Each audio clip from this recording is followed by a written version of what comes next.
Bonjour et bienvenue dans ma vidéo. Moi, je m'appelle Fanelli, je suis dans les ongles depuis une dizaine d'années et j'ai tenu mon institut pendant 8 ans et aujourd'hui, je tiens à te partager mon expérience. Et si tu as téléchargé ma vidéo, c'est que tu vois certainement le gros rush de Noël arriver, que tu sais que tu vas avoir le droit au fameux fais ce que tu veux de la part des clientes et que tu n'as pas de modèle en tête. Alors à ce compte-là, tu as bien fait. Je vais te montrer comment réaliser ces trois modèles qui sont des modèles qui changent un petit peu des décos traditionnels, des flocons, des sucres d'orge ou autres. Tu verras, ils sont très faciles et rapides à réaliser, ce qui est très rentable pour ton business. Et d'ailleurs, reste bien jusqu'à la fin parce que je t'ai mis un petit bonus. C'est parti, on commence avec le modèle numéro 1, donc la couronne de Noël. On démarre en matifiant sa capsule. Ça sur un ongle ou sur une capsule, c'est pareil. J'ai décidé de faire un fond rouge vif, donc ici c'est le Red Carpet de chez O1. Alors je commence par appliquer une première couche du Red Carpet, donc je l'applique en couche fine. C'est quelque chose auquel il faut faire attention, sa première couche, toujours la mettre bien fine pour qu'elle catalyse bien, qu'elle ne laque pas. Je pense que ça nous est à tous arrivé que des fois ça laque un petit peu, le gel se plie et c'est pas très beau. On fait ensuite catalyser. Moi, j'aime bien faire catalyser 30 secondes, histoire d'être sûr. Mais aujourd'hui, avec les lampes puissantes qu'on a, 5 secondes peuvent suffire aussi. On met une seconde couche pour bien opacifier la capsule. Donc ça, après, ça dépend des produits que vous utilisez. Aujourd'hui, il y a des marques qui sont tellement pigmentées qu'une seule couche suffise.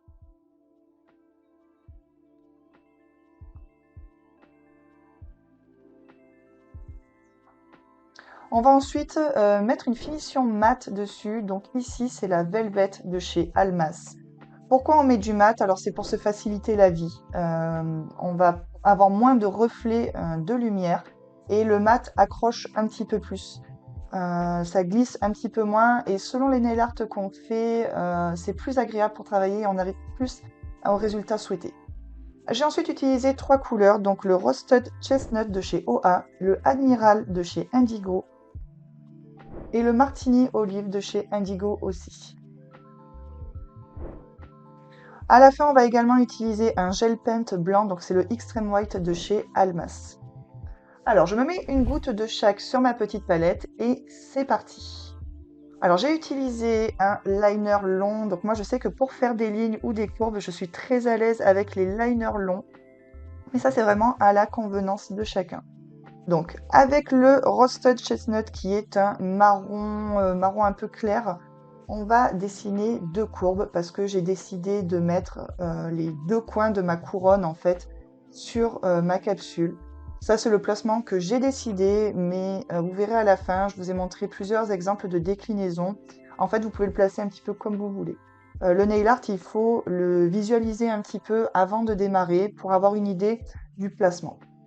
Donc là, j'ai décidé de faire comme si on voyait voilà, les deux coins de ma couronne, une en haut, une en bas. Et ensuite, je vais commencer par dessiner les branches de ma couronne. Donc je démarre avec le Admiral de chez Indigo qui est un vert foncé, un vert un peu bouteille. Pourquoi je mets le foncé en premier? Parce que pour créer en fait un effet de profondeur. On va d'abord mettre le foncé et on viendra ensuite rehausser avec le clair.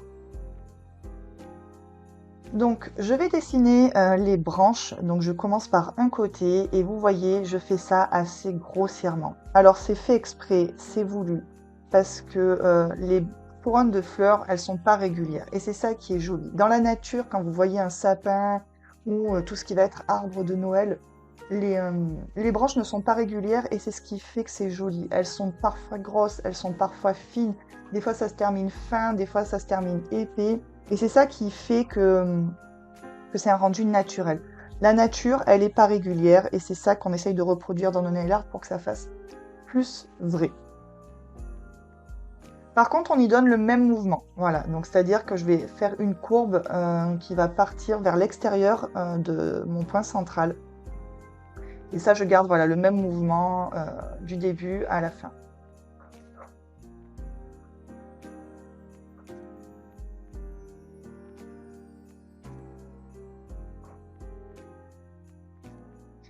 Donc vous pouvez sécuriser entre-temps. Moi j'aime bien sécuriser, je vous avoue, parce qu'on n'est jamais à l'abri d'une mauvaise manipulation, voilà, d'une petite maladresse. Donc entre chaque branche, j'ai sécurisé 5 secondes sous lampe.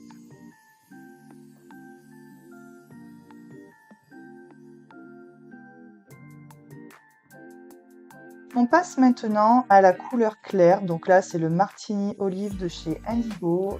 Donc c'est un vert kaki qui tranche bien avec le Admiral. C'est pour ça que j'ai choisi celui-là. Parce que je voulais que ça tranche pour créer un effet de contraste et pour accentuer cet effet de profondeur avec le vert foncé. Donc là, c'est exactement le même principe que les premières branches avec la couleur foncée. On le met grossièrement, par contre, avec le même mouvement qui va de l'intérieur vers l'extérieur de la branche. Et je ne sais pas si vous avez remarqué avec le Admiral, avec le vert foncé, j'ai laissé un petit peu des espaces pour rendre toujours ce côté un petit peu plus réaliste, naturel. Et en fait, avec le vert, je vais venir remplir ces espaces. Parfois, je remplis les espaces et parfois, je me mets sur le vert foncé. Je laisse aussi quelques espaces. En fait, on veut vraiment quelque chose de pas régulier. On veut vraiment quelque chose qui reproduit la nature, qui reproduit comme si vous aviez une couronne faite avec des vraies branches de sapin. Et une fois que vous avez fait ça, que vous avez fait vos deux couleurs comme ça, vous avez déjà fait 90% du nail art. Cela encore, j'ai fait 2 branches, mais vous pouvez en faire qu'une aussi, c'est très joli, hein.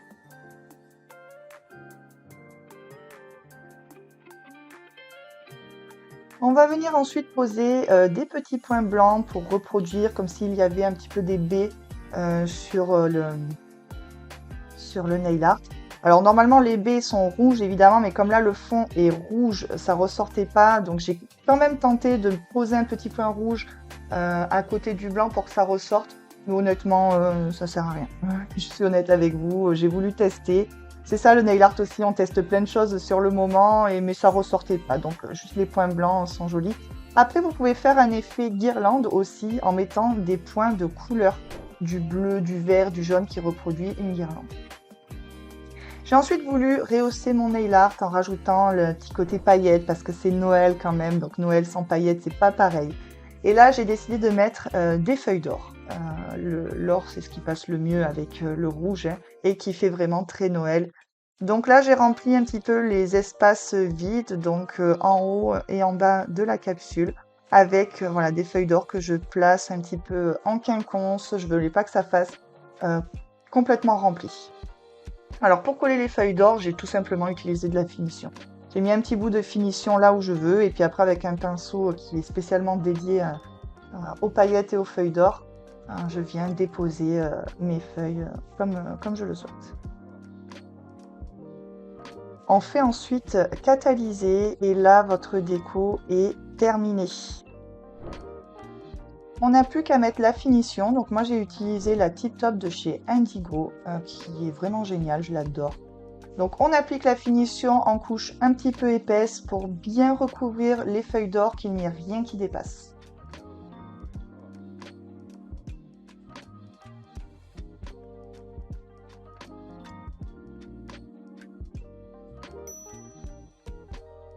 On continue avec le modèle numéro 2, donc le nœud de Noël, et j'ai utilisé un fond blanc, donc là c'est le Extreme White de chez Almas. Donc le Extreme White c'est un gel paint, donc ils sont quand même très pigmentés. Je vais quand même le mettre en 2 couches, donc la première couche très fine, même principe, pour ne pas que ça laque. On va catalyser 30 secondes. Et on va mettre la deuxième couche afin d'avoir une capsule bien opaque. Étant donné que c'est un gel paint, une fois catalysé, il n'aura pas de résidus, donc on peut aller dessiner directement dessus, on n'a pas besoin de mettre une finition mat. Mais si vous êtes plus à l'aise, vous pouvez quand même en mettre une, là c'est vraiment à la convenance de chacun. Donc j'ai utilisé le même rouge que pour ma première décoration, le Red Carpet de chez OA, qui est vraiment un rouge vif qui passe bien pour Noël, je trouve. Et on va commencer par dessiner le fond du petit nœud. Donc moi je commence par le petit carré au milieu qui relie les 2 rubans. En fait ça m'aide à visualiser le placement de mon nœud. Et on va venir dessiner à côté de ce petit carré deux genres d'ailes de papillon qui va être un peu plus accentué d'un côté que de l'autre. Donc là, moi, j'ai accentué un peu plus sur le bas. Et on va tenter de faire quelque chose de bien symétrique. On va essayer, là pour le coup, il faut que ça soit un petit peu symétrique. C'est pas comme la branche où on cherchait quelque chose justement de pas régulier. C'est plus joli si c'est régulier, même si on n'est pas au millimètre près. Non. On va ensuite dessiner les deux petits rubans qui dépassent du nœud. Vous pouvez en faire qu'un aussi, hein, si vous voulez. Là, c'est pareil, c'est à la convenance de chacun, ça fait très joli aussi. Moi, j'ai mis une deuxième couche. J'ai préféré, afin de rendre mon rouge plus profond, plus opaque. Mais là, c'est pareil, c'est vraiment à la convenance. Une seule couche aurait suffi, c'était déjà joli. Tant que vous arrivez à faire quelque chose d'homogène, par contre. Que vous ne faites pas un endroit plus clair, un endroit plus foncé. Ça fait pas fini à la fin.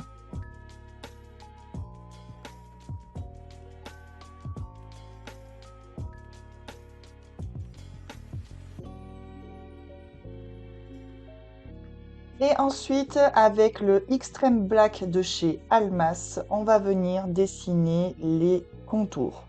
Donc là, j'ai utilisé un liner court. Étant donné que là, je vais avoir vraiment beaucoup de courbes, que je vais pas faire des mouvements très amples. Moi, je suis plus à l'aise avec du court, mais ça, c'est pareil. C'est chacun a ses petites préférences.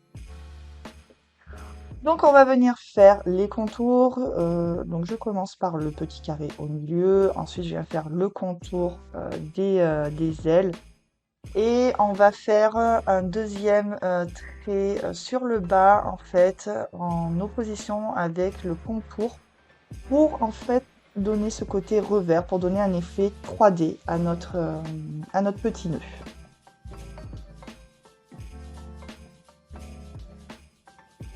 On fait exactement pareil en face. Et là, vous allez voir le nail art qui va vraiment prendre tout son sens et le nœud va vraiment se révéler à vous en 2-3 petits coups de pinceau.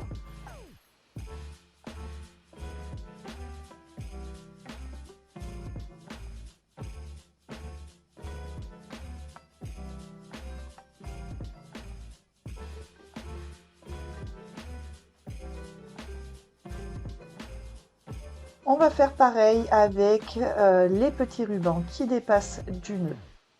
On fait les contours, même principe.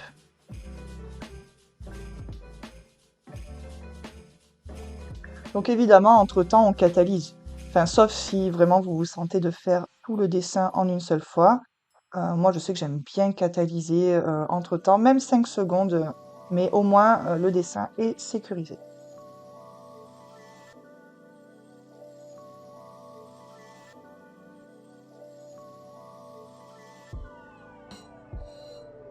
Et puis on va rajouter la petite touche paillette pour rendre ça encore plus Noël. Donc vous voyez, j'ai étalé un petit peu pour pas en mettre trop parce que comme le dessin est petit, si vous prenez une boule sur votre pinceau et que vous l'étalez, ben, vous risquez d'avoir un gros tas de paillettes à un endroit et ça fait pas très joli. Là, je voulais que ça soit assez suggestif. Je voulais que voilà, ça fasse des petits reflets en fait de paillettes. Donc j'ai étiré sur ma palette pour en prendre pas beaucoup. Et je viens le déposer sur les ailes de mon petit.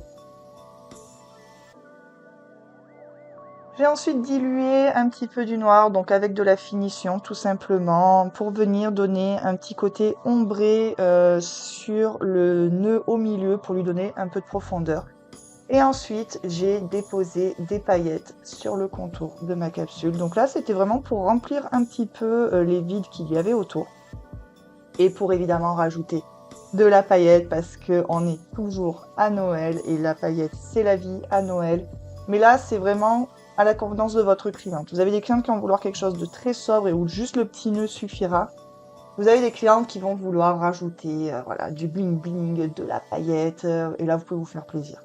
Donc là j'ai mis les paillettes pour vous montrer une autre méthode mais vous pouviez mettre les feuilles d'or, ça aurait fait très joli aussi. Ou si votre cliente est pas trop paillette, vous pouvez aussi mettre des petits points avec un dotting tool ou dessiner des petites étoiles. Ça peut faire très sympa aussi.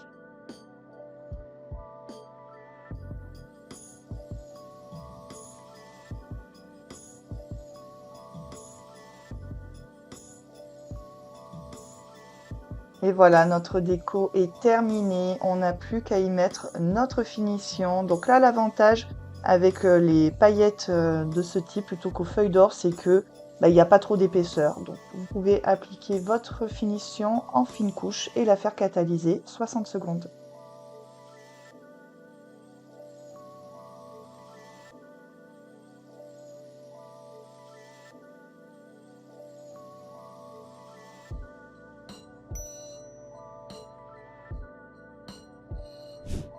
Et on termine avec notre dernier modèle qui est une incrustation.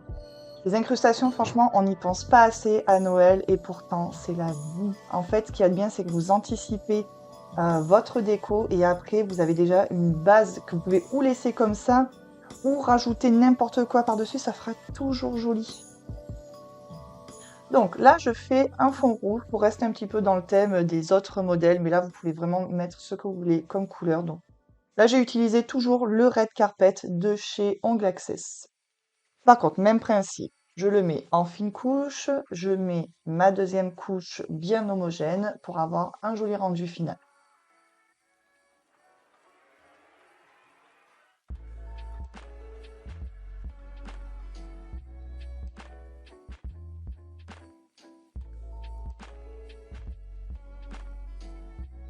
On fait bien catalyser tout ça et là, je vais utiliser le semi-permanent de chez Ongle Access, donc il fait base et top.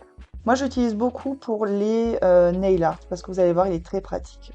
On va avoir besoin de notre Extreme White de chez Almas et de paillettes blanches de préférence avec des reflets chauds. Donc je mets ma base et en fait si j'aime bien celle-ci c'est parce que étant donné que c'est une base pour les semis, elle est quand même très fine et le fait que ce soit une base, tout va t'accrocher dessus. Tout ce que vous allez poser par-dessus, ça va s'accrocher. Donc c'est pour ça que moi je l'utilise beaucoup dans les cas d'incrustation. Donc je ne fais pas catalyser, je vais poser directement mes paillettes par-dessus et ce que j'aime bien c'est que du coup les paillettes vont s'enfoncer dans la base. Et en fait, on va voir plus que les reflets. Et ça, je trouve que ça ajoute vraiment un côté comme si les paillettes étaient vraiment fondues dans la capsule, carrément. Plus qu'une incrustation, c'était fondu dans la capsule et ça met une très jolie base, moi, je trouve. Alors ça, c'est beaucoup avec les paillettes blanches, en fait. Le blanc va se neutraliser en s'enfonçant dans la base. Je fais catalyser, je remets une couche de base semi de chez OA.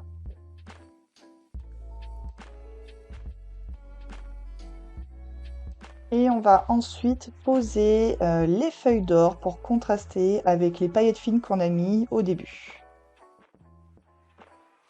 Je les dispose à peu près de la même manière que les paillettes. Sans non plus trop effacer les paillettes, sans trop en mettre pour qu'on voie les deux ressortir.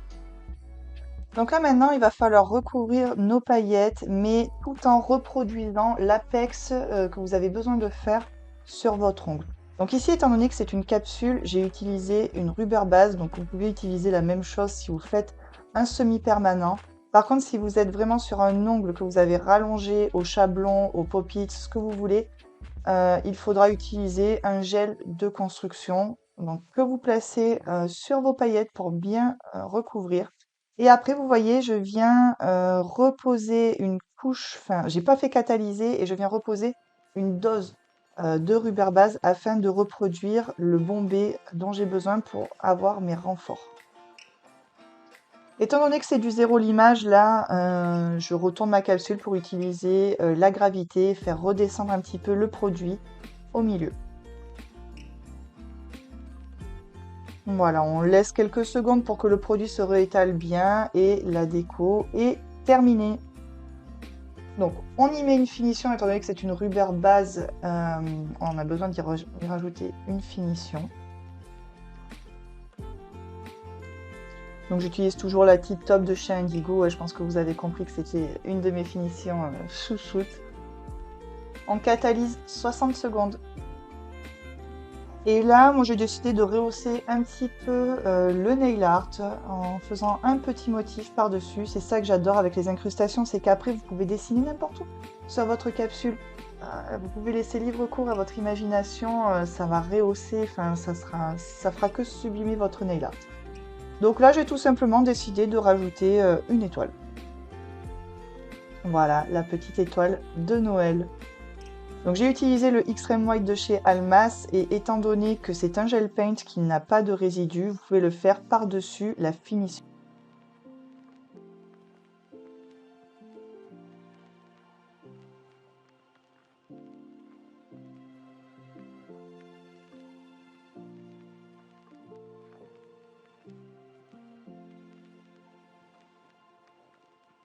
Alors, comme promis, dans ce module, on va parler argent. Je vais t'expliquer comment facturer ton nail art, mais surtout pourquoi c'est très important.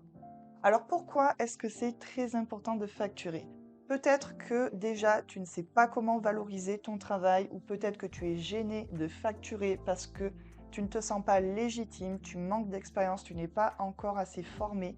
Et ça, je te comprends, j'ai fait pareil dès le début, mais non, il ne faut pas, en fait, au départ, il te faut valoriser ton temps et ton travail. C'est hyper important pour bien démarrer ton business. Pourquoi? Parce que le temps, c'est de l'argent. Si tu veux arriver à développer ton business, il te faut compter tout ton temps. En fait, si tu fais cadeau de ton temps, tu vas très vite te retrouver en déficit ou à sortir de l'argent de ta poche et je ne pense pas que ce soit ton but. Le matériel que tu vas utiliser aussi, tu l'as vu dans la vidéo et il y a beaucoup de choses. Et encore là, on a fait quelque chose d'assez light. Les pinceaux, les gels, les strass, les paillettes, tout ça, évidemment, ça a un coût et ça doit être financé. Les formations, c'est le même principe que le matériel. C'est primordial de se former pour évoluer, même si aujourd'hui sur Internet, on trouve beaucoup de tutos. C'est pas la même chose qu'une vraie formation. Et tout ça, ça doit être financé. Tes charges habituelles sont obligatoires à prendre en compte. Si toi, tu vas faire cadeau de ton temps, l'URSSAF et le loyer, eux, t'inquiète, ils t'oublieront pas et ils te feront pas de cadeau à la fin du mois. Et puis la dernière, qui est pour moi hyper importante, c'est mettre des limites aux clientes.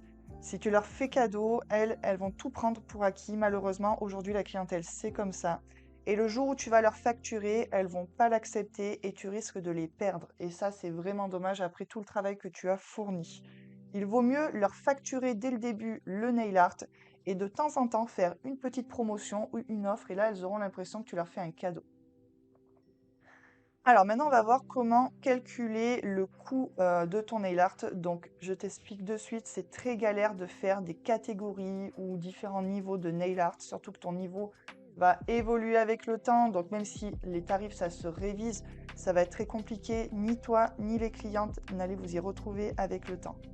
Le mieux, c'est de compter 1 euro la minute. C'est le plus simple et le plus rentable. Crois-moi, en 8 ans, j'ai eu le temps de tester plusieurs choses.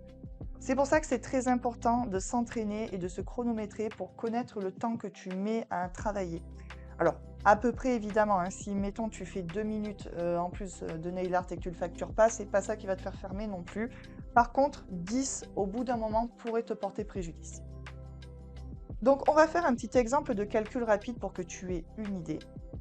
J'ai pris un planning assez classique et même plutôt light, donc avec 5 clientes par jour, 5 jours d'ouverture par semaine, 4 semaines par mois.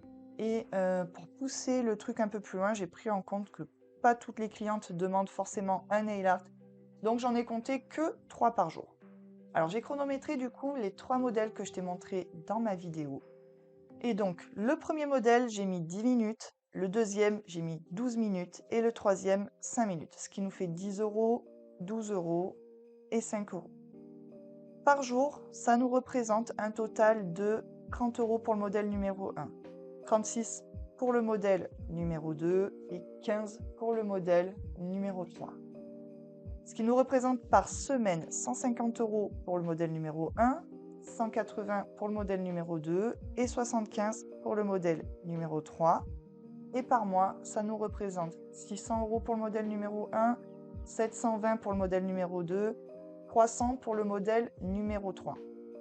Donc tu vois, ça vaut quand même le coup. Il y a une belle somme qui rentre dans la poche de ton business et encore, on peut faire mieux. Là, j'ai vraiment pas poussé le truc un peu plus loin, mais si tu donnes envie à tes clientes et que tu leur proposes tes nail art, tu peux pousser le chiffre encore plus loin. Donc voilà, tu vois maintenant pourquoi c'est important de facturer ton nail art. Tu as toutes les infos et les cartes en main parce que ce qui compte, à mon avis, c'est l'évolution de ton business. Je pense pas que tu aies créé ta boîte juste pour le plaisir, même si on est des grandes passionnées. Tu veux en vivre et développer, et ça, je le comprends totalement, c'est normal, et moi, je souhaite t'aider dans cette démarche. En plus, on a la chance d'avoir un super beau métier qui est toujours en mouvement, toujours de nouvelles techniques sortent, et on ne peut pas s'ennuyer en fait. Et c'est ça qui est super et qu'on aime, qui est beau. Mais si tu es en déficit, tu pourras pas t'aligner et tu pourras pas t'éclater. Et ça serait vraiment dommage. Voilà pourquoi c'est important de démarrer sur de bonnes bases. Et c'est pour ça que moi, je souhaite t'aider, te préparer d'autres contenus. Voilà, c'est maintenant terminé. J'espère que ça t'a plu. N'hésite pas à me faire quelques petits retours sur mes réseaux. Et en attendant, passe de très bonnes fêtes.